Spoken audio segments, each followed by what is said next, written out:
ప్రభు నామంన అందరికీ శుభోదయం.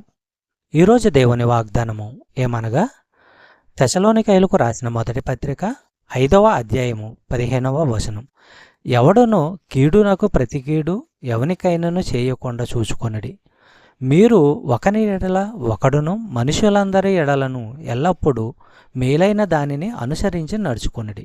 సహోదరులారా, విశ్వాసులు ఈ లోకములో క్రీస్తుకు ప్రతినిధులు. వారి మంచి ప్రవర్తన ఆయనకు కీర్తిని తెస్తుంది, చెడు ప్రవర్తన ఆయన్ను అపకీర్తి పాలు చేస్తుంది.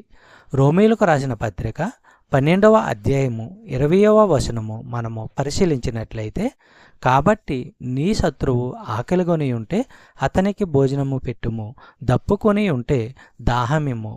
అలాగు చేయటం వలన అతని తల మీద నిప్పులు కుప్పగా పోయిదువు. చెప్పబడిన వాగ్దానము దేవుడు దీవించి ఆశీర్వదించునుగాక. ఆమేన్.